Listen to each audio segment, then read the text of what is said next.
Namaskar, myself Bipin Kumar Singh from Delta Academy. Today we will study the chapter Journey to the End of the Earth by Tisani Doshi, line to line.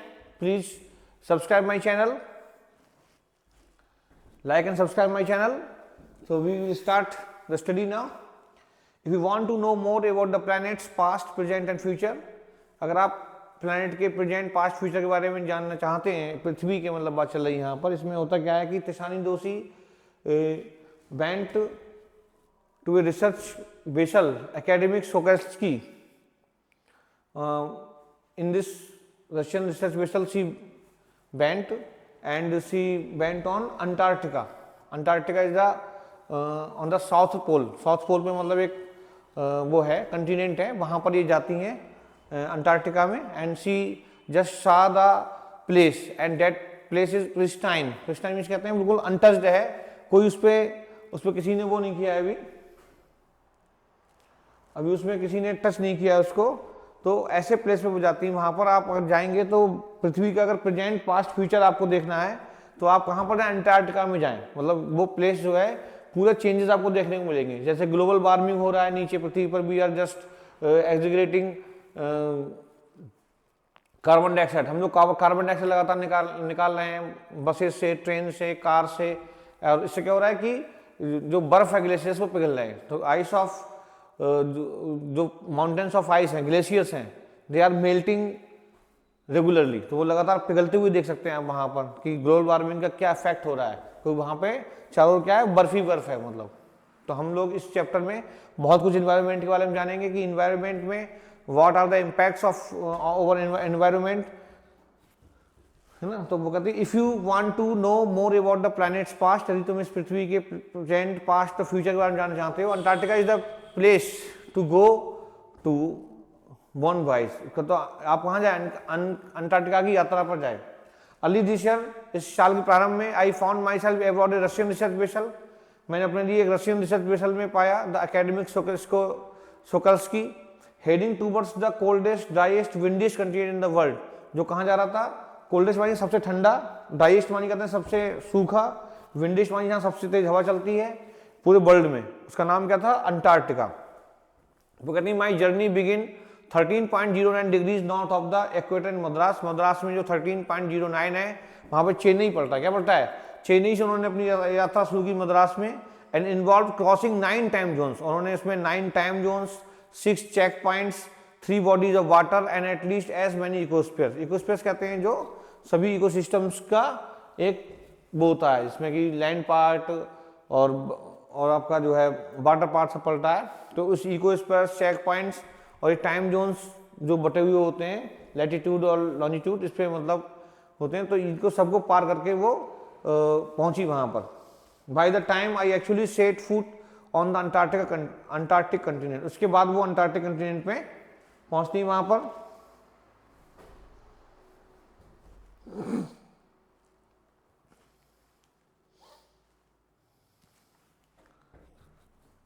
Antarctica. I had been travelling over 100 hours in combination of a car. मैंने 100 घंटे तक क्या किया, वो कहीं 100 घंटे तक मैंने यात्रा की. In the combination of an airplane and A ship. So my first emotion on facing Antarctica expensive white landscape and uninterrupted blue horizon was relief. इसलिए मैंने जब पहली बार इसको उसको लैंडस्केप को देखा तो मेरा जो इमोशन आया वो मुझे बहुत ज़्यादा रिलैक्स फील किया जब मैं वहाँ पहुँची, क्योंकि बहुत थकी हुई थी. वो 100 घंटे तक सफ़र किया था उन्होंने, कार में, शिप में, प्लेन में, बारी बारी से मतलब. तो इसको हॉरिजन को देख के she was very satisfied because that was the destination of her. Followed up with an immediate and profound wonder. मुझे बहुत ज़्यादा तुरंत ही मतलब ये बहुत ज़्यादा आश्चर्य कर देने वाली चीज़ लगी. क्यों, क्योंकि मतलब उसमें आश्चर्य से भरा हुआ लगा उनको. पूरे वाइट केवल बर्फ ही बर्फ और वहाँ कोई भी बायोडाइवर्सिटी वहाँ पर मौजूद नहीं थी. Wonder at its immensity. उसकी इमेंसिटी मतलब ह्यूजनेस. Immensity means ह्यूजनेस. उसकी विशालता पर उन्हें बहुत ज़्यादा आश्चर्यित हुई वो. Its isolation. इसके एकांत से मतलब बहुत प्रभावित हुई. But mainly at how there could ever have been a time when India and Antarctica were part of the same land mass. और वो ये देख के चौंक गई कि इंडिया और जो अंटार्कटिका थे पहले ये एक ही लैंड मास, गोंडवाना लैंड था, उसी के पार्ट थे. मतलब तभी क्या हुआ कि वहाँ पे जो टेक्टोनिक प्लेट्स होती हैं उनके फोर्स से एक हलचल हुई और हलचल में क्या हुआ कि सब विखंडन हो गया। विखंडन होने के बाद नॉर्थ अमेरिका साउथ अमेरिका से मिलने चला गया, इंडिया ऊपर सबमर्ज हो गया और ऊपर ने जो यंग फोल्ड माउंटेन्स हैं हिमालय का निर्माण हो गया। मतलब तो इस तरीके से पूरा एक मतलब पूरा लैंड पार्ट एक था पहले, जब विखंडन हुआ तो वो अलग अलग मतलब बिखर गया। तो पार्ट ऑफ हिस्ट्री में हम जाते हैं इसमें, जो गोंडवाना लैंड था वो कैसे मतलब अलग हुआ और कैसे उससे अलग अलग पार्ट जो आज की डेट में आप वर्ल्ड मैप देखते हैं वो कैसे क्रिएट हुआ। मतलब पूरा वर्ल्ड मैप जो आज की डेट में बना हुआ है ये पहले कभी एक लैंड पार्ट हुआ करता था। तो जिसमें क्या हुआ विखंडन के बाद मतलब अलग अलग टुकड़े बट गए पृथ्वी के। तो ये कहना है 650 मिलियन ईयर से वो 650 साल पहले एजेंट एमलगेमेट कहते हैं मिला हुआ साउथर्न सुपर कॉन्टिनेंट था। एक मतलब मिला हुआ सभी सुपर कॉन्टिनेंट था, जो कॉन्टिनेंट अलग अलग बटे हुए हैं। 7 कॉन्टिनेंट में देश बटा हुआ है, एशिया, यूरोप और Australia, south America, north America, Antarctica और आर्कटिक, जो मतलब कॉन्टिनेंट में बटे हुए कंट्री है। तो उसमें एक पहले सुपर कॉन्टिनेंट था, उसको बोलते थे गोंडवाना लैंड बोलते थे। क्या बोलते थे? डिड इंडीड एग्जिस्ट, वो था मतलब, एंड सेंटर रफली around the present day Antarctica. और वो आज की डेट में कहां पर था? बीच में जो अंटार्कटिका है वो था। Things were quite different then, तब चीजें बहुत अलग थी। जब गोंडवाना लैंड था तब चीजें अलग थी। Humans had not arrived on the global scene, और ह्यूमंस जो थे उस समय पृथ्वी पर नहीं थे। And the climate was much warmer, और पृथ्वी बहुत गर्म थी उस समय। मतलब बहुत ज्यादा पृथ्वी का पता है कि बिग बैंग थ्योरी हुई थी। मतलब बिग बैंग के बाद क्या हुआ कि एक बहुत बड़ा विखंडन हुआ, और विखंडन के बाद जो पृथ्वी थी कई टुकड़ों में बट गई। कई टुकड़ों में जब टुकड़ों में बट गई तो वहां पर पृथ्वी कई वर्षों तक आग के गोले की तरह रही। फिर उस पर बारिश, तूफान, उसके बाद ये पृथ्वी शांत हुई। तो उस समय जब ये गोंडवाना लैंड था पूरा मतलब एक पार्ट था, at that time there was no human on the exist on the earth. उस समय पृथ्वी पर कोई भी ह्यूमन एग्जिस्ट नहीं करता था। And the climate was much warmer, और पृथ्वी बहुत गर्म थी उस समय। पृथ्वी कैसी थी उस समय? बहुत अधिक गर्म थी। Hoisting a huge variety of flora and fauna. Flora and fauna कहते हैं जो वनस्पति होती है, मतलब जो वनस्पति थी वो मतलब वनस्पति और जीव जंतु बहुत अधिक वैरायटीज वहां पाई जाती थी। For 500 million years Gondwana thrived, और 500 करोड़ वर्षों तक गोंडवाना थ्राइव्ड मानी कहते हैं फलता फूलता रहा, उन्नति करता रहा। But around the time when the dinosaurs were wiped out, लेकिन उस समय जब डायनासोर्स क्या हुए, वो जो समय था जब डायनासोर वाइप्ड आउट हो रहे थे। वाइप्ड आउट मानी कहते हैं खत्म हो रहे थे, लुप्त हो रहे थे पृथ्वी से। And the age of the mammals, mammals कहते हैं जो स्तनधारी होते हैं, मतलब तो अपने बच्चों को दूध पिला सकते हैं। तो ऐसे मतलब प्रजाति जो इंसान टाइप में थे, ऐसे लोगों की उत्पत्ति हो रही थी। गोट अंडर वे उस समय चल रही थी, मतलब वो लोग पृथ्वी पर आने वाले थे। The land mass was force to separate into countries, और जो लैंड मास, जो गोंडवाना लैंड मास था, इसको फोर्स हो रहा था, मतलब नीचे भूचा हलचल चल रही थी, जो मतलब बहुत गर्मी बन रही थी, पृथ्वी फटने वाली थी ऊपर से, और पृथ्वी टुकड़ों में बटने वाली थी। तो उससे फोर्स हो रहा था सेपरेट इनटू कंट्रीज, और वो देशों में बटने वाला था। Shaping the globe much as we know it today, और उसने पृथ्वी को ऐसे बांट दिए जैसा कि हम आज जानते हैं इसको। मतलब जिस हिसाब से हम आज जानते हैं वैसे उसमें पृथ्वी को आज की डेट में जो हम पृथ्वी देखते हैं इस रूप में पृथ्वी को लेकर आ गया। मतलब ये कहने के ये आगे बढ़ते हैं हम। To visit Antarctica now is to be a part of that history. आज मैं मगर अंटार्कटिका में जब मैं जाती हूँ तो क्या है, इसमें मिलना मतलब एक प्रकार से हिस्ट्री में मिलना है, हिस्ट्री में जाना है। हिस्ट्री कौन सी? जो गोंडवाना लैंड की हिस्ट्री बताई थी उसमें जाना है। To get a grasp of where we have come from, और हमको ये पता चलता है कि हम कहाँ से आए हैं, and where we could possibly be heading, और हमको ये भी समझ में आता है कि हम आगे कहाँ जा रहे हैं, it's to understand the significance of cordilleran folds and Precambrian granite shields. और जो मतलब ये जो फोल्ड थे, जो तह थी पृथ्वी में, ये दोनों बनी हुई थी, cordilleran folds and Precambrian granite shields. Ozone and carbon and evolution and extinction, हम ओजोन और कार्बन के जो एक प्रकार से जो गैस थी उस समय उसको समझ सकते हैं, और ये समझ सकते हैं कि इवोल्यूशन मानी कहते हैं उत्पत्ति कहाँ से हुई, और एक्सटेंशन मानी कहते हैं समाप्ति, जो मतलब विलुप्तीकरण कहाँ से हुआ चीज़ों का। जैसे मैमल्स से पहले डायनासोर्स थे यहाँ पर, तो डायनासोर्स विलुप्त हो गए और मैमल्स का आना शुरू हो गया। तो अगर हमको सबको ये चीज़ देखना है मतलब, तो we can just to find out this things on Antarctica. कहाँ मिलेंगे हमें ये चीज़ें?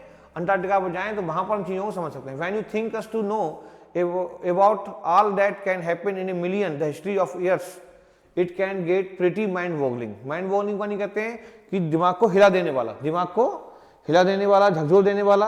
अगर आप इसको समझेंगे तो ये दिमाग को आपको हिला देगा, आप समझ जाएंगे कि ये पृथ्वी कितने चेंजेस और कैसे यहां तक पहुंची है। इंडिया पुशिंग नॉर्थवर्ड्स, इंडिया कहां हट गई, इंडिया नॉर्थवर्ड्स की तरफ चली गई, उत्तर दिशा में चली गई, मतलब टूट करके गोंडवाना लैंड से अलग होकर इंडिया कहां चली गई, नॉर्थ एंड चली गई।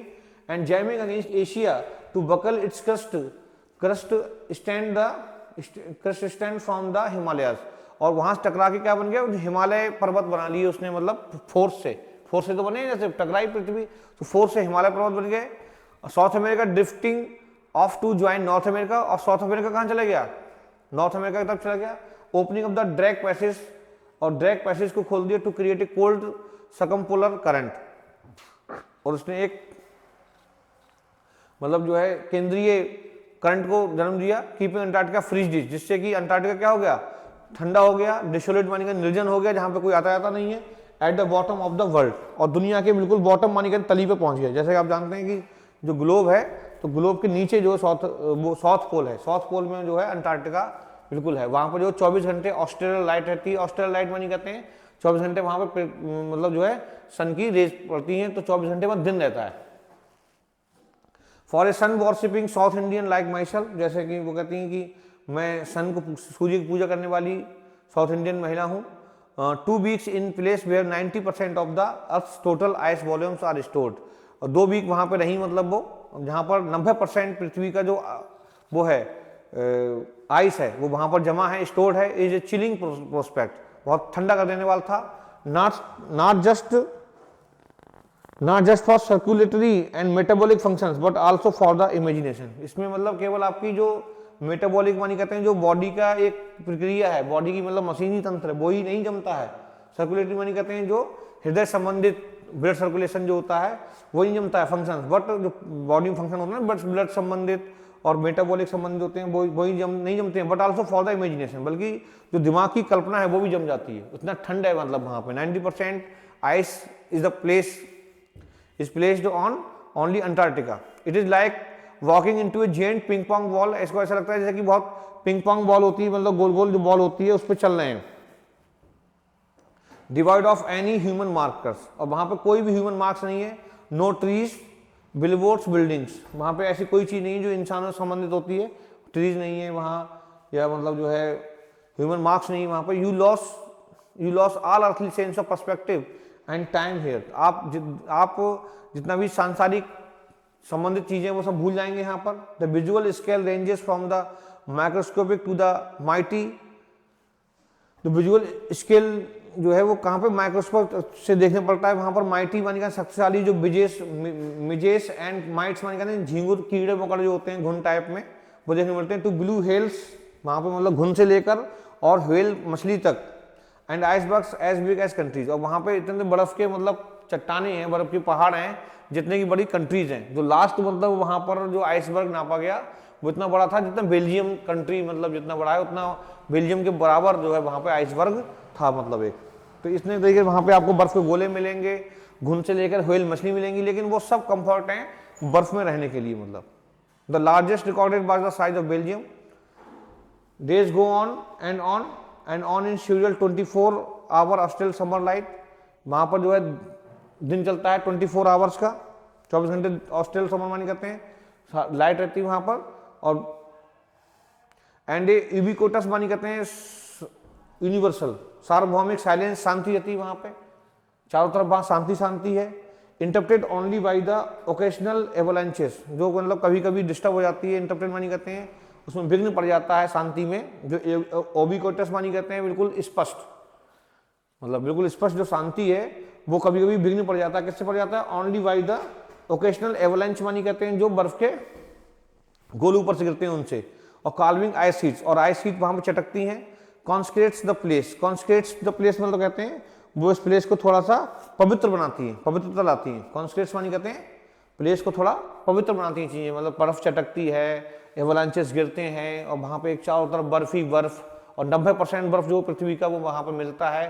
तो एक अद्भुत शांति का वहां पर आभास और एहसास होता है। मतलब और आप देखते हैं कि ये लगता है कि नई पृथ्वी में पहुंच गए। You can not see any perspective of human being there, वहां पर इंसानी संबंधित कोई भी चीज नहीं मिलती है। तो ये सारी चीजें वहां पे, it is an immersion that will force you to place yourself in the context of the earth's geological history. It is an immersion मतलब कहते हैं कि एक प्रकार का विसर्जन है, मतलब आप विसर्जित हो जाते हैं वहां पर, सेट हो जाते हैं। दैट विल फोर्स, आपको बात करता है to place yourself in the context of the earth geological history, कि आप भौगोलिक इतिहास में अपने लिए वहां पर दफन करें, समझें उसको कि क्या चल रहा है। And for humans the prognosis is not good, और जहां तक इंसानों का संबंध होता है वहां प्रोग्नोसिस मानी कहते हैं रोग का निदान, the cure of the disease is not good. इंसानों के लिए मतलब कोई ना कोई समस्या या वो बनी रहनी चाहिए। तो इसमें हम पढ़ते हैं ह्यूमन इंपैक्ट।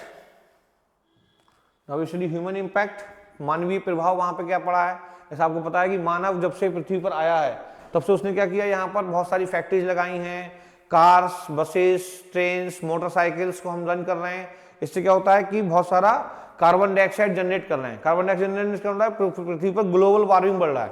ग्लोबल वार्मिंग बढ़ने से क्या होता है कि जो ग्लेशियर्स हैं, जो आइस ग्लेशियर्स हैं वो क्या है, पिघल रहे हैं। ग्लेशियर पिघलेंगे तो क्या होगा, ग्लेशियर पिघलने से मतलब बहुत सारा जो वाटर, जैसे आपको पता है कि जितनी भी रिवर्स हैं they all are found from the glaciers. वो कहाँ से निकलती है, ग्लेशियर से निकलती हैं। अब ग्लेशियर से जब रिवर्स निकलेंगी वहां पे, तो जब पानी वहां ज्यादा पिघलेगा ग्लोबल वार्मिंग वजह से, तो क्या होगा, रिवर्स में पानी ज्यादा आ जाएगा। और रिवर्स सब कहाँ मिलती है, जाके ओशियन में। रिवर्स सब कहाँ गिरती है, जाके ओशियन में गिरती हैं। तो जब रिवर्स ओशियन में गिरेंगी जाके, तो ओशियन का भी पानी बढ़ेगा, जो water level of water bodies will be increased, तो वो बढ़ जाएगा, बढ़ा दिया जाएगा मतलब। और बढ़ने से क्या होगा, वहां पर फ्लड्स आएंगे, और जो किनारे, समुद्र किनारे जो कंट्री, जो मतलब कंट्रीज, सिटीज बसे हुए हैं, वो सब क्या है, डूबने लगेंगे। मतलब दिल विल बी एक certain kind of problem will be there, और बहुत ज्यादा गर्मी बढ़ जाएगी पृथ्वी पर।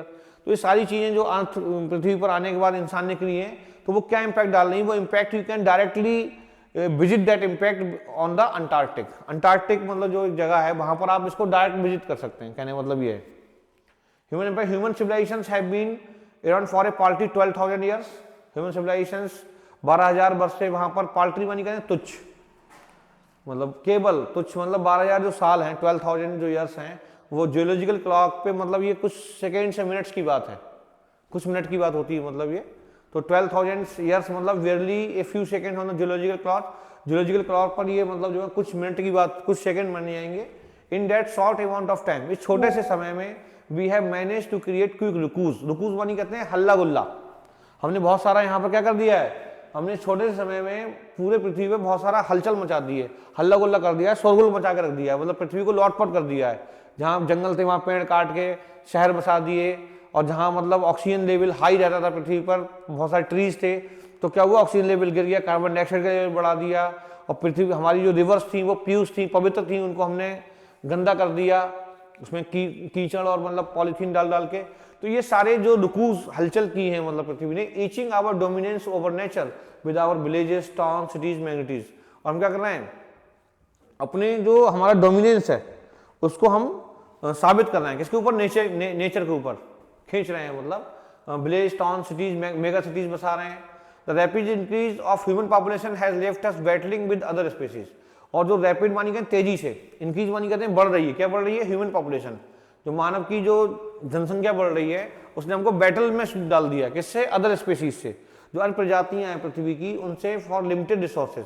रिसोर्सेज तो सेम है, रिसोर्सेज लिमिटेड है, अर्थ हो गई या खाने पीने की चीज होगी, वो क्या लिमिटेड है। लेकिन इंसान की पॉपुलेशन बढ़ रही है, तो वो क्या कर रहा है, जो अन्य स्पीसीज हैं, अन्य जो प्रजातियां हैं जानवरों की, जैसे बंदर है, मंकीज हैं, डॉग हैं, एलिफेंट हैं, और टाइगर हैं, लेपर्ड है, तो ये जो अन्य स्पीसीज हैं, मतलब जो है, चाहे वो छोटे हों, मक्खी, मच्छर हो या कुछ भी हो, तो अन्य स्पीसीज जो पृथ्वी भगवान की बनाई हुई प्रजातियां, स्पीसीज हैं, उनसे हम बैटलिंग की स्थिति में, लड़ाई की स्थिति में है मतलब। And the unmitigated burning of fossil fuels has now created a blanket of carbon dioxide around the world.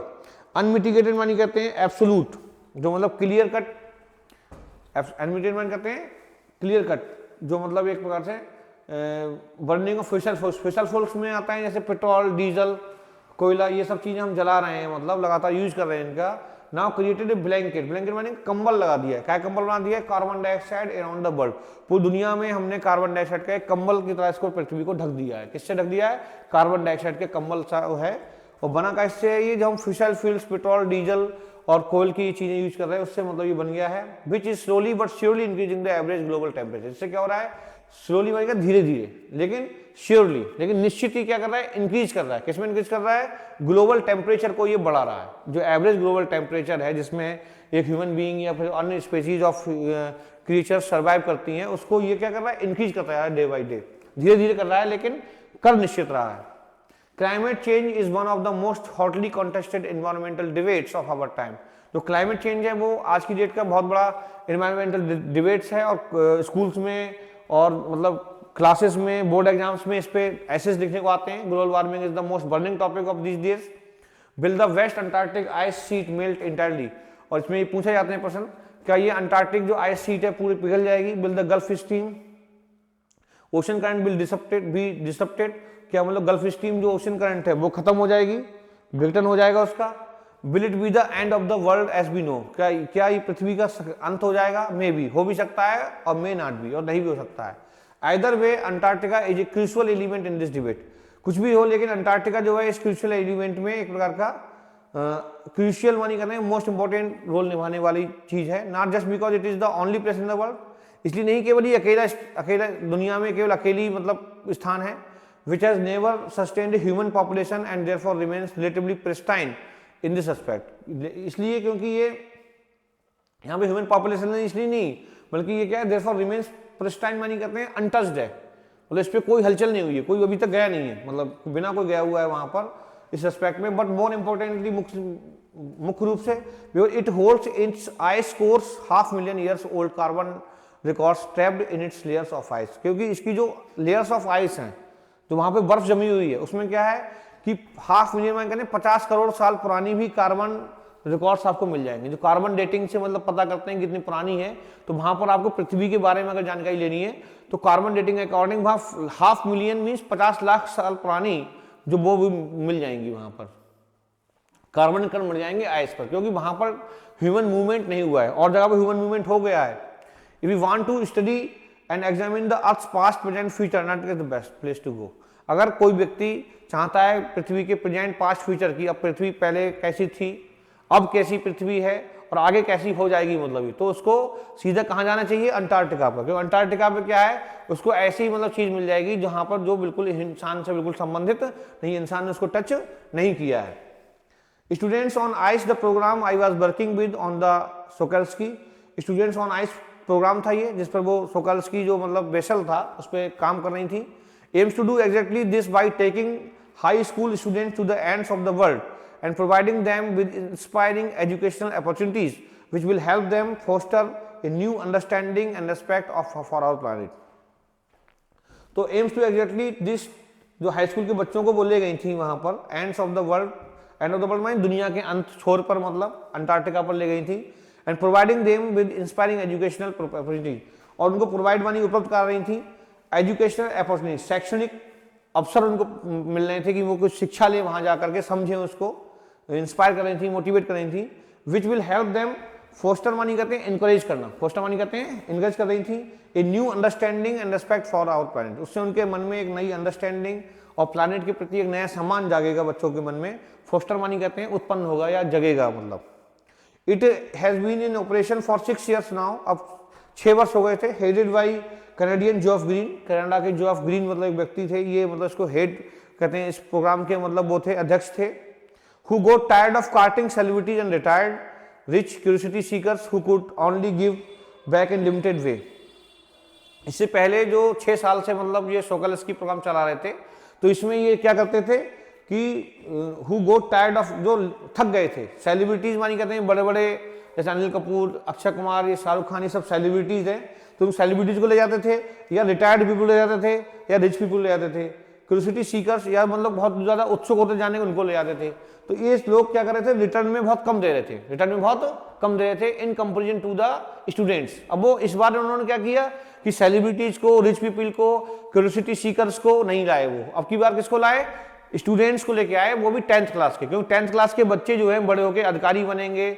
They will go in different sects of life, अलग अलग जीवन के क्षेत्रों में जाएंगे, वहां क्षेत्रों में जाकर क्या करेंगे, they will be the policy makers, वो क्या बन जाएंगे, पॉलिसी मेकर्स बन जाएंगे, मतलब देश को चलाएंगे, तो देश को चलाएंगे तो उनके मन में कहीं ना कहीं जो है इन्वायरमेंट के प्रति एक जागरूकता रहेगी कि हमारा जो अंटार्कटिका पे जो बर्फ है वो पिघल रहा है, अगर हम यहाँ पर गर्मी बढ़ाएंगे पृथ्वी पर तो अंटार्कटिका का बर्फ पिघल रहा है, तो कहीं ना कहीं जो है उनके मन में इन्वायरमेंट के प्रति एक सचेतता मतलब या अवेयरनेस रहेगी। मतलब with students on ice he offers the future generation, उन्होंने फ्यूचर जनरेशन जो और पॉलिसी मेकर से लाइफ चेंजिंग एक्सपीरियंस, उनको एक जीवन बदलने वाला अनुभव दिया at an age when they are ready to observe learn and most importantly act. और इस समय मतलब वो जो 10th क्लास का बच्चा है बहुत ज़्यादा ऑब्जर्व करता है, लर्न वन सीखता है एंड मोस्ट इंपॉर्टेंटली एक्ट, और सबसे इंपॉर्टेंट चीज़ क्या है कि वो एक्ट करने को भी तैयार रहता है बच्चा। तो इस तरीके से उन्होंने एक मौका दिया बच्चों को कि बच्चे उसको सीखें, समझें और देखें अंटार्कटिका को कि अंटार्कटिका में मतलब क्या चल रहा है और हमारे जो ह्यूमन एक्टिविटीज हैं उनका पृथ्वी पर क्या इंपैक्ट पड़ रहा है। वी कैन डायरेक्टली जज and see those things. The reason the program has been so successful is because, reason इसका कि प्रोग्राम सफल रहा था is because it is impossible to go anywhere near the South Pole and not be affected by it. उसका program क्या था कि हम कहीं भी साउथ पोल पर कहीं भी जा सकते थे। Program has been so successful, इतना सफल इसलिए हुआ क्योंकि इट इज इम्पॉसिबल, क्योंकि पृथ्वी साउथ पोल पे जाना कहीं कैसा है, इम्पॉसिबल है एंड नॉट बी इफेक्टिव, और उसको प्रभावित ना हो। It is easy to blasé about polar ice caps melting while sitting in comfort zone of our respective latitude and longitude. मतलब कह रहे हैं इट इज इजी, ये बहुत आसान है। हमको ब्लेस अबाउट मानी कहते हैं इंडिफरेंट मानी कहते हैं उस पर ध्यान न देना। ब्लेस अबाउट मतलब उस पर उसको मतलब ध्यान न देना।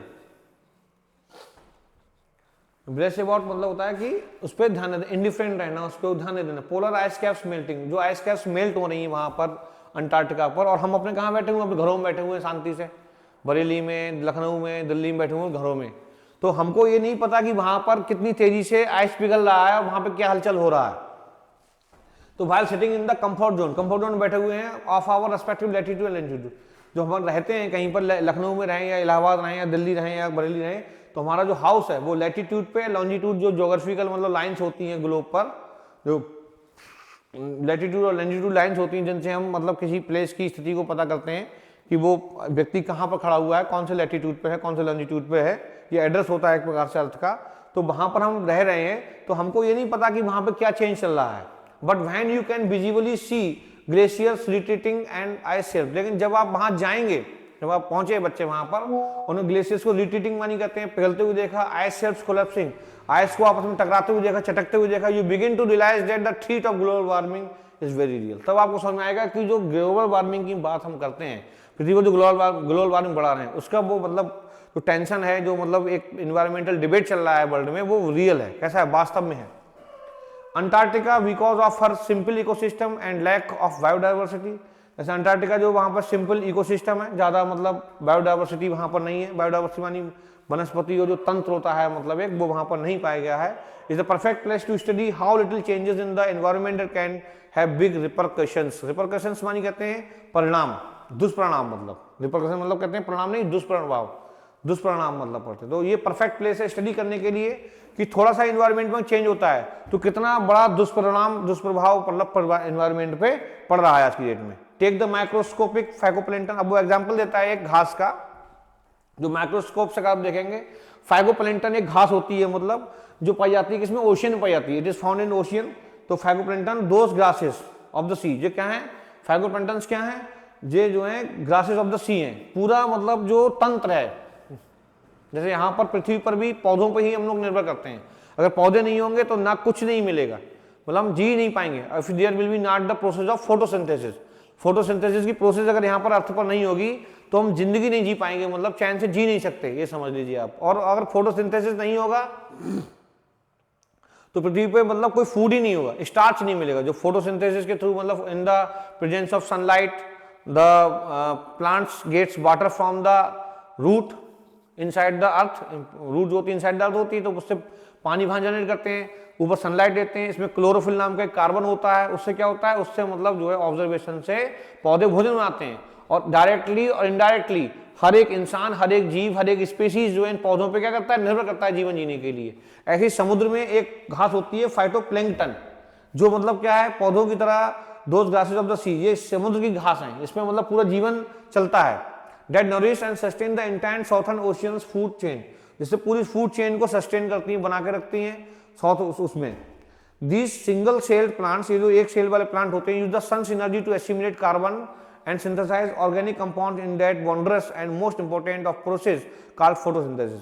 ये जो सिंगल सेल्ड प्लांट्स होते हैं use the sun's energy, sun की एनर्जी को वाटर में से जो सूरज की लाइट पड़ती है समुद्र की, वहां पर एसिमुलेट मानी इकट्ठी करते हैं carbon and synthesise organic compound, और एक ऐसा ऑर्गेनिक कंपाउंड बनाते हैं in that wondrous and most important of processes called photosynthesis. Photosynthesis नीचे बैठ करते हैं, उससे वो भोजन बनाते हैं सभी मैरिन जो मतलब एनिमल्स होते हैं, क्रिएचर्स होते हैं, उन सब के लिए। Scientist warn that if further depletion in the ozone, और साइंटिस्ट ये पहले बता चुके हैं, चेतावनी दे चुके हैं कि अगर अगला डिप्लेशन हुआ, डिप्लेशन मानी कहते हैं गिरावट हुई किसमें, अगर अगली गिरावट हुई किसमें, ओजोन में, ओजोन लेयर अगर दोबारा से मतलब डिप्लेशन हुआ उसमें, तो क्या होने वाला है, ozone layer will affect the activity of phytoplankton, इसमें जो फाइटोप्लैंक्टन की एक्टिविटी है उस पर पूरा अफेक्ट पड़ेगा, प्रभावित होगी। विच इन टर्न, जो बदले में will affect the leaves of all the marine animals, इससे पूरे जितने भी मैरिन मानी करते हैं समुद्री जीव हैं, उस सबके जीवन को प्रभावित होगा, सबका जीवन प्रभावित होगा। And birds of the region, और पृथ्वी और पक्षियों का जो क्षेत्र है, एंड ग्लोबल कार्बन साइकिल, पूरी ग्लोबल की जो कार्बन साइकिल है वो सब प्रभावित होगी अगर क्या नहीं हुआ, अगर मतलब ओजोन लेयर में छेद बढ़ता गया तब। In the parable of the phytoplankton, phytoplankton parable मानी कहते हैं दृष्टांत, पैराबल मान कहते हैं, अगर हम फाइटोप्लैंक्टन की एक तो केवल दृष्टांत था, केवल एक उदाहरण था आपके लिए, मतलब जो चल रहा है पृथ्वी पर, इसके अलावा और भी बहुत सारी जो एक्टिविटी है वो चल रही है, जैसे कार्बन साइकिल डिस्टर्ब है, वाटर साइकिल हमारी डिस्टर्ब है, कई एक जगह पे वाटर क्या है खत्म हो चुका है बिल्कुल। जैसे एक उड़ीसा में जगह कालाहंडी पड़ती है, वहां पर पहले बहुत इंडस्ट्रियल एरिया था, लेकिन आज की डेट में वहां पर क्या है, कालाहंडी में सूखा पड़ा हुआ है, सब लोग छोड़ के भाग गए हैं, इंडस्ट्री खाली पड़ी है मतलब। और कई जगह जैसे आगरा का पानी अब देखें खारा है, मथुरा का पानी खारा है, गाजियाबाद का पानी खारा है, आप डायरेक्ट पी नहीं सकते उसको, अगर जब तक प्यूरीफायर होकर नहीं आएगा तब तक पी नहीं सकते। तो कई जगह का जो वाटर है वो खराब हो चुका है, तो वाटर साइकिल को डिस्टर्ब कर दिया है हमने। ये तो केवल एक एग्जांपल है फाइटोप्लैंक्टन का, वो कह रहा है।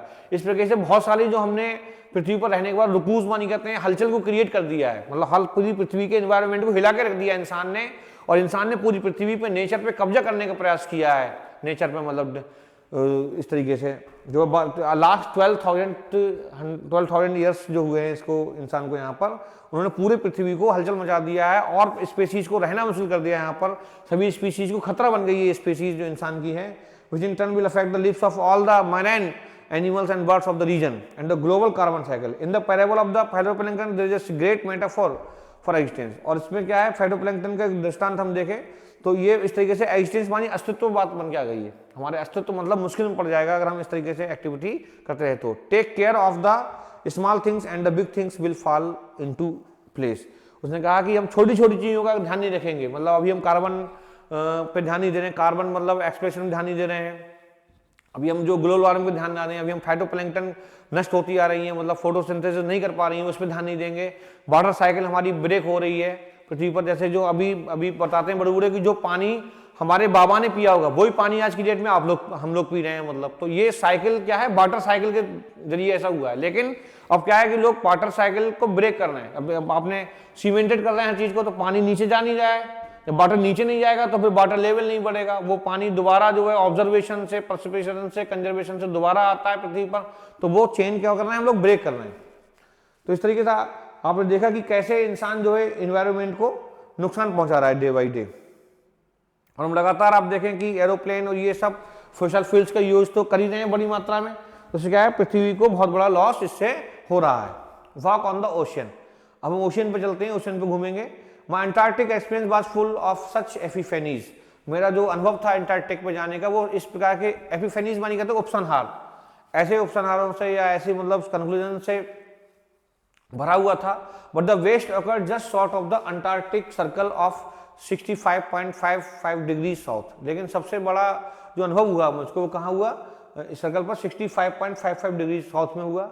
द सोकोल्स्की हैड, ये मतलब जहां पर ये पड़ता है, the Shokalskiy had managed to wedge herself into a thick white stretch of ice between the peninsula and Tadpole Island which was preventing us from going any further. The Shokalskiy ने अपने लिए मैनेज किया, veg मानी कहते कील, कील मानी का मतलब यहाँ पे रोकने के लिए, रोका मतलब उन्होंने।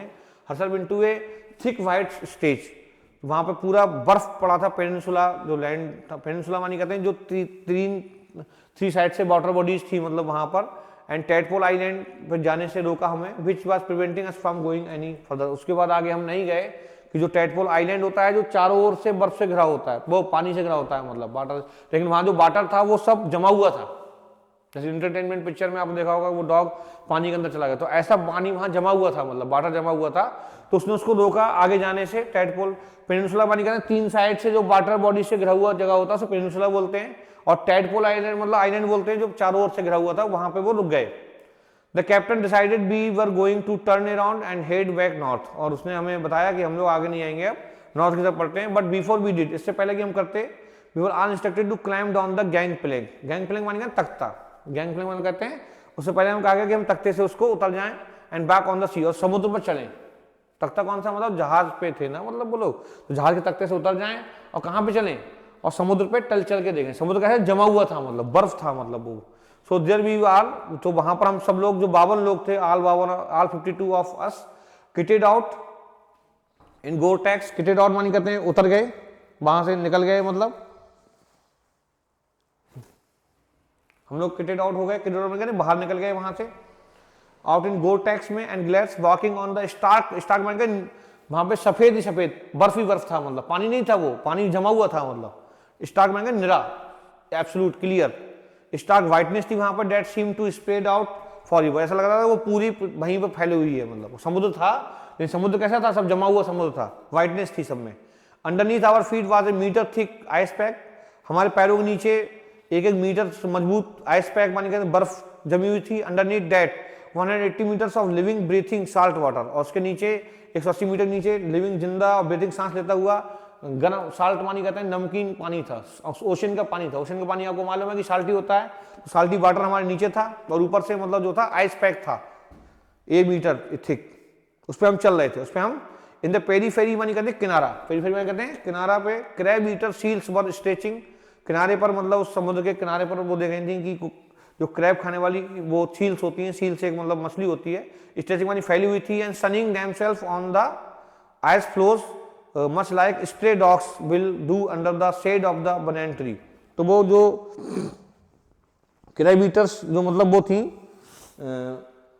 कौन थी, फिशेस थी, मतलब सील्स थी, वो स्ट्रेचिंग मानी कहते अपने पैर फैलाए हुए थे ऐसे, और सनिंग मानी कहते धूप ले रही थी। Themselves on the ice floes मानी कहते हैं चादरें, आइस फ्लोज मानी कहते हैं बर्फ की चादरें, बर्फ की चादरों पे, बर्फ की चादरों पे ऐसे पड़ी थी, मतलब धूप ले रही थी, वहां पड़ी हुई थी, जैसे कि ठीक उसी प्रकार से जैसे अपने मैदान में, मैदानी इलाका में क्या होता है कि जो स्ट्रे डॉग्स मानी कहते हैं गली मोहल्ले कुत्ते होते हैं, वो क्या करते हैं बरगद के पेड़ के नीचे बैठ के छाया ले रहे होते हैं, ठीक उसी प्रकार से जो वहां सील्स थी वो क्या कर रही थी, वो भी वहां पर मतलब जो है स्ट्रेचिंग और सनिंग अपने लिए मतलब पैर फैलाई हुई थी, और सनिंग मानी कहते धूप में बैठी हुई थी। It was nothing sort of A revelation, ये एक प्रकार का रिविलेशन था। रिविलेशन मतलब कहते हैं रहस्योद्घाटन था, जैसे मुझे ये लगा कि इसी ने रहस्योद्घाटन कर दिया मेरे लिए, रिविलेशन था। एवरीथिंग डज इंडीड कनेक्ट, हर एक चीज लगभग जुड़ी हुई थी, हर एक चीज कैसी हुई थी, जुड़ी हुई थी। 9 टाइम जोन्स थे, 9 time zones, 6 check points, 3 water bodies of water and many ecosystems later, ये सब चीजें पार करके आई थी मैं। I was still wondering about the beauty of balance in play on our planet, अभी भी मैं सोच रही थी कि हमारे प्लैनेट पर, हमारी पृथ्वी पर कितनी ब्यूटी को बैलेंस कर रखा हुआ है। How would it be if Antarctica were to become the one place that it once used to be, क्या होगा जो गोंडवाना लैंड था, मतलब पूरा एक सुपर कॉन्टिनेंट था, उसके विघटन से पहले जो ये आपका अंटार्कटिका था, ये कैसा स्थान था, गर्म लैंड था, गर्म मतलब एक पार्ट था पृथ्वी का, तो दोबारा अगर ऐसा हो जाए तो क्या होगा, will we around to see it, क्या हम इसको देखने आएंगे। Would we have gone the way of the dinosaurs, क्या हम डायनासोर्स की तरफ चले जाएंगे, मैमोथ्स बन जाएंगे या वुली डायनासोर्स हो जाएंगे, पता नहीं हम कहाँ जाएंगे अब आगे, डायनासोर्स आएंगे दोबारा या मैमोथ्स आएंगे या बुली रेनोस मानी कहते हैं गैंडों का मतलब युग आएगा, जो हम लोग मैमल्स हैं खत्म हो जाएंगे, अब आगे क्या होगा, हुज टू से, कौन कहता है ये। बट आफ्टर स्पेंडिंग 2 वीक्स, लेकिन 2 हफ्ते वहां बिताने के बाद, with a bunch of teenagers मानी कहते हैं जो हाई स्कूल के बच्चे थे, मतलब 18 ईयर्स के बच्चे थे, मतलब 18 ईयर्स से पहले के बच्चे थे, who still have the idealism to save the world, जिनके मन में एक विचार था कि वो पृथ्वी को क्या करेंगे, बचाएंगे. All I can say, जो केवल मैं कह सकती हूँ, is that a lot can happen in a million years. इन करोड़ों वर्षों में बहुत कुछ हुआ, but what a different a day makes. लेकिन एक दिन में क्या अंतर, क्या फर्क पड़ता है, मतलब एक दिन से क्या फर्क पड़ता है, ये हम कह सकते हैं. तो आपने देखा कि इस चैप्टर में कैसे मतलब हम लोग इन्वायरमेंट को लॉस कर रहे हैं, तो हमको इन्वायरमेंट का ध्यान रखना चाहिए. तो आगे के बच्चे चैप्टर जो पढ़ें 12th क्लास के, वो सभी ध्यान रखें कि जब भी वो किसी ओहदे पर पहुंचे, अधिकारी बने और उनके हाथ में पावर आए, तो always just have to do the work, keep in mind the environment को हमेशा ध्यान में रखकर काम करें. इन शब्दों के साथ मैं अपनी वाणी विराम देता हूं. जय हिंद, जय भारत.